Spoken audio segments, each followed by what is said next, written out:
आम आवाम की भलाई के लिए आज हर सूबा अपनी स्टॉक टेक करे। देखिए, मैं वज़ीर आज़म साहब से भी रिक्वेस्ट करूंगा कि वो इमरजेंसी मीटिंग बुलाएं और सूबों को कहें कि वो अपने स्टॉक्स आके बताएं। और ये हमेशा से झूठ बोलते हैं, हमेशा से मुनाफकत करते हैं। ताकतवरों का मुल्क है ये, पैसे वालों का मुल्क है ये, तबका अशराफिया का मुल्क है। आज ख़त्म की, नैब ख़त्म किया, अपनी स्लेटें साफ़ की, अपने भाई की नाहली ख़त्म की, बड़े भाई के छोटे भाई ने। जिस दिन फर्दे जो टीटी से निकले, जाली अकाउंट्स, मनी लॉन्ड्रिंग से निकले, करप्शन मुकदमों से निकले, कितने शुगर मिलों के दरवाजे तोड़े आपने। अस्सलाम वालेकुम नाज़रीन किराम, इरशाद भट्टी ने मुस्लिम लीग के वज़ीर अता तारर की बोलती बंद कर दी, उसको खूब बेइज्जत किया और कहा कि तुम लोगों ने गरीबों के लिए कुछ भी नहीं किया। आइए पहले वीडियो देखते हैं, फिर इस पर बात करते हैं। तो किसी एक वजीर की जिम्मेदारी नहीं होती, इसको कलेक्टिव मिनिस्ट्रियल रिस्पॉन्सिबिलिटी कहते हैं, इज्तिमाई जिम्मेदारी कहते हैं। तो मैं तो ये नहीं कहूँगा कि किसी एक पार्टी का फैसला था। हाँ, एक पार्टी इसमें पेश ज़रूर थी, इस पर ज़्यादा कोशिश एक पार्टी ने की, मगर जब चीनी की शॉर्टेज का नहीं है, मसला मिसमैनेजमेंट का है, मसला होर्डिंग का है। मसला ये है कि हमारी एडमिनिस्ट्रेशन जहाँ जहाँ भी वो है, आज आप कहें ना सूबों को बड़ी बड़ी मिलों के गेट तोड़ें, अंदर जाएं, अंदर जाके स्टॉक्स लिफ्ट करें, पता करें ना कि किस मिल में इस आम आवाम की भलाई के लिए आज हर सूबा अपनी स्टॉक टेक करे। देखिए, मैं वज़ीर आज़म साहब से भी रिक्वेस्ट करूँगा कि वो इमरजेंसी मीटिंग बुलाएं और सूबों को कहें कि वो अपने स्टॉक्स आके बताएं। क्योंकि देखिए, नवंबर में होता है क्रशिंग सीज़न शुरू होता है, तो फिर नया स्टॉक आना शुरू हो जाता है उसके फ़ौरन बाद। ये जो सितंबर अक्टूबर के 2 महीने हैं, ये अच्छी मैनेजमेंट से कीमत नीचे लाई जा सकती है। शॉर्टेज बिल्कुल नहीं है, क्योंकि अगर एक्सपोर्ट का फैसला किया गया था तो वो फैक्ट्स एंड फिगर्स पे किया गया था, एक्सेस चीनी मौजूद थी तो किया गया था। ऐसा नहीं था कि कोई शॉर्टेज थी जिसकी वजह से एक्सपोर्ट करने की बात है कि जब हुकूमतें फैसला करती हैं तो वो हुकूमतों का फैसला होता है, वो इंडिविजुअल का नहीं होता। जब एहसन इकबाल साहब ये बात कह रहे हैं तो वो क्यों स्पेसिफाई करके स्पेसिफिकली कह रहे हैं कि जी ये नवीद कमर साहब का फैसला था, गलत था। और उसकी एक रीज़न भी है।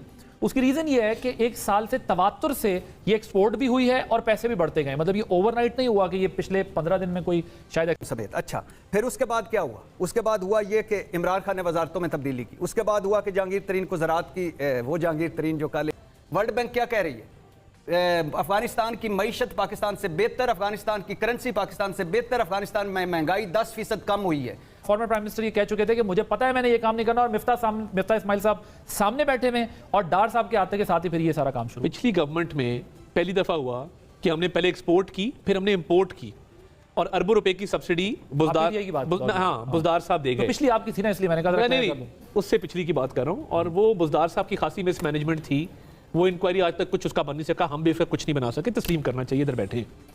मतलब कि उस वक्त इमरान खान साहब को कुछ लोगों ने इन्फ्लुएंस किया और उन्होंने ये फैसला किया।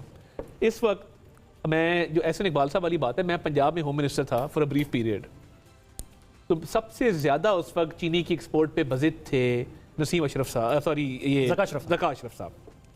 इनसे एक मौके पे थोड़ी तलखी भी हुई। मैंने ने कहा कि आप आम आवाम की चीनी पे सब्सिडी दें, फिर हम एक्सपोर्ट की बात फेडरल गवर्नमेंट से करेंगे, वरना हम नहीं कर सकते। ठीक है, वो थोड़ा सा बुरा बना गए।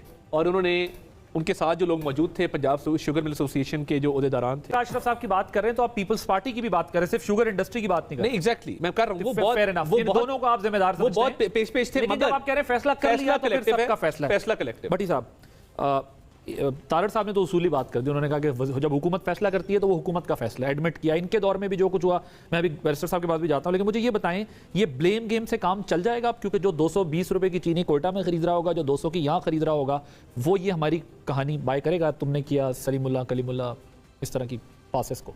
ये झूठ बोल रहे हैं, मुनाफकत कर रहे हैं, और ये हमेशा से झूठ बोलते हैं, हमेशा से मुनाफकत करते हैं। ये आपको जहन में रहना चाहिए, जहन में रखना चाहिए। ये माफियाज़ का मुल्क है, ये ताकतवरों का मुल्क है, ये पैसे वालों का मुल्क है, ये तबका अशराफिया का मुल्क है। आज तारड़ साहब कह रहे हैं ना कि तोड़ें शुगर मिलों के दरवाजे। ठीक बात कह रहे हैं। और कब 15 महीनों में जब आपने ईवीएम ख़त्म की, नैब ख़त्म किया, अपनी स्लेटें साफ़ की, अपने भाई की नाहली ख़त्म की, बड़े भाई के छोटे भाई ने। जिस दिन फर्दे जो टीटी से निकले, जाली अकाउंट्स, मनी लॉन्ड्रिंग से निकले, करप्शन मुकदमों से निकले, कितने शुगर मिलों के दरवाजे तोड़े आपने। और जिस दिन दरवाज़ा टूटा ना शुगर मिलों का, ये नहीं तोड़ेंगे। ये जिस नहज पे मुल्क चला गया, जिस नहज पे गरीब चला गया, मिडिल क्लास चला गया, सफ़ेद पोश चला गया, गरीब चला गया, अल्लाह ना करे ऐसा वक्त है। क्यों टूटेंगे भाई? शरीफों की हैं शुगर मिलें, आसिफ जरदारी एंड कंपनी की हैं शुगर मिलें, इमरान खान के जो पुराने साथी थे जो छोड़ गए, उनकी हैं शुगर मिलें। आपने कभी वो शुगर कमीशन रिपोर्ट पढ़ी जिसकी जुर्रत या जिसकी गलती इमरान खान कर बैठे थे? 362 सफ़ात की बताया गया था कि FBR ने भी जिम्मेदारी पूरी नहीं की, SCCP ने भी जिम्मेदारी पूरी नहीं की, स्टेट बैंक ने भी जिम्मेदारी पूरी नहीं की, ECC ने भी जिम्मेदारी पूरी नहीं की, वफाकी काबीना ने भी जिम्मेदारी पूरी नहीं की, और जिसमें बताया गया था कि असद उमर से लेकर उस्मान बुज़दार तक, खुसरू बख्तियार से लेकर हाशिम जमां बख्त तक सारे मुलव्वस हैं, और जिसमें बताया गया था कि ये उसमें प्राइम मिनिस्टर खुद भी होते हैं, क्योंकि अगर वो क्या ये सीट एडजस्टमेंट कर रहे हैं।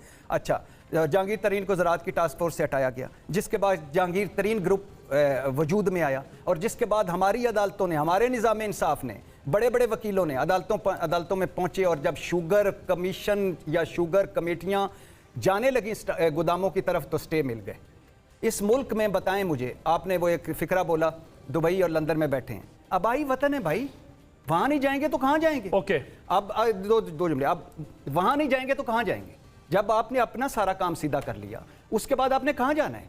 अपने आबाई वतन में। कायदीन इस वक्त जिस हाल में ये मुल्क है, और जिस मुल्क ने इनको नाम मकाम दिया है, जिस नाज़रीन इकराम, वीडियो आपने देखी, आपने देखा कि इरशाद भट्टी ने अता तारड़ जो मुस्लिम लीग के वज़ीर हैं, वफाकी वज़ीर हैं, उनकी कैसी दुर्गत बनाई और उसकी बोलती बंद कर दी।